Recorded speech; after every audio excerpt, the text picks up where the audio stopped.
સ્વાગત છે મિત્રો તમારો ફરી એક વખત ઓજ આયુર્વેદ ગુજરાતી ચેનલમાં નવા વિડીયો સાથે। મિત્રો આજે આપણે એક એવી વસ્તુ વિશે વાત કરવાના છીએ કે જે લગભગ આપણા દેશમાં સૌથી વધારે ખવાય છે અને તેના વગરની રસોઈ પણ અધૂરી રહે છે, તે છે ડુંગળી।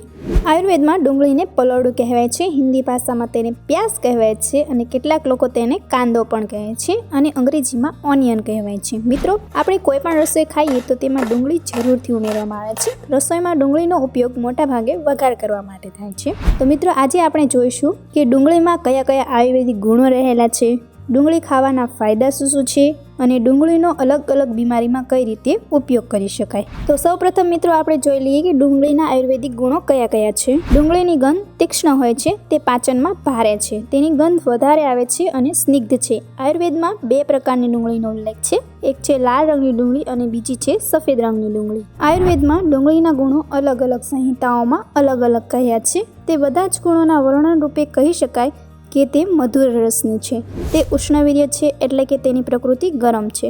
કેટલીક સંહિતાઓમાં તેને ઠંડી પ્રકૃતિની કહી છે, પરંતુ મોટાભાગના અનુભવોમાં ડુંગળી ગરમ પ્રકૃતિની સાબિત થઈ છે। આ સિવાય આયુર્વેદમાં લસણ પછી જો કોઈ વાયુની શ્રેષ્ઠ દવા હોય તો તે ડુંગળી છે।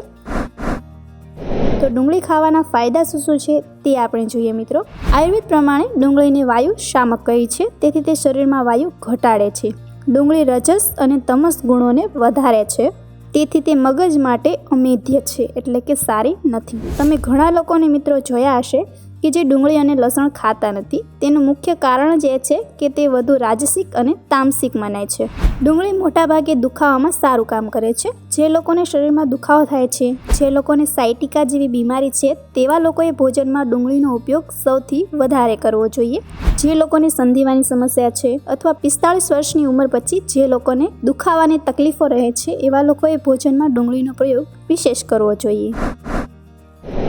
અપસ્માર કે હિસ્ટીરિયા જેવી બીમારી કે જે ખાસ કરીને મહિલાઓમાં થતી જોવા મળે છે, તેમાં પણ એક બહુ સારી એવી ઔષધિ છે। ડુંગળીનો એક વધારે ગુણ એ છે કે તે જઠરાગ્નિને પ્રદીપ્ત કરે છે, એટલે કે ડુંગળી ઉદ્દીપન અને પાચનનું કામ કરે છે। એવા લોકો કે જેમની જઠરાગ્નિ મંદ હોય છે, ગેસ અને કબજિયાત જેવી સમસ્યાઓ થાય છે, તેવા લોકોએ પોતાના ભોજનમાં ડુંગળીનો ઉપયોગ વિશેષ કરવો જોઈએ। જે લોકોને પાઇલ્સની સમસ્યા છે એટલે કે મસાની બીમારી છે, તેવા લોકોએ પણ ડુંગળીનો ઉપયોગ વધારે કરવો જોઈએ। જે લોકો જલ્દી ગભરાઈ જાય છે અથવા જેમના હૃદયના ધબકારા વધી જાય છે, તેવા લોકોએ ડુંગળીનો ઉપયોગ ખાસ કરવો જોઈએ। રક્તપિત્ત જેવી બીમારી કે મળદ્વારથી લોહી નીકળવું, માસિક ધર્મમાં વધારે બ્લીડિંગ થવું વગેરે જેવી બીમારીમાં ડુંગળી ખૂબ જ ઉપયોગી છે। અહીં એક વાતનું કન્ફ્યુઝન થશે મિત્રો તમને કે જો ડુંગળી ઉષ્ણવીર્ય છે એટલે કે ગરમ પ્રકૃતિની છે, તો તે ગરમીના રોગોમાં રાહત કઈ રીતે આપતી હશે? તો આયુર્વેદમાં એવી ઘણી બધી ઔષધિ છે જે ગરમ હોવા છતાં શરીરમાં ગરમીના રોગોમાં કામ કરે છે, જેમ કે ગળોની પ્રકૃતિ ગરમ છે, તેમ છતાં તે શરીરમાં પિત્તનું શમન કરે છે। તેવી જ રીતે ડુંગળી પણ છે, જે ગરમ હોવા છતાં તે શરીરમાં પિત્તનું શમન કરે છે। જે લોકોને સૂકી ખાંસીની સમસ્યા છે, જે લોકોને પેશાબની સમસ્યા છે, પેશાબ ઓછો આવે છે અથવા તો પેશાબ વખતે બળતરા થાય છે, જે પુરુષોને વીર્યની કમી છે અથવા તો જે સ્ત્રીઓને માસિક ધર્મની સમસ્યાઓ છે અથવા જેને શરીરમાં સોય વાગવા જેવું દર્દ થતું હોય છે, તેમાં અને પ્લેગ જેવા ભયંકર રોગમાં પણ ડુંગળીને એક ઉત્તમ ઔષધિ માનવામાં આવી છે।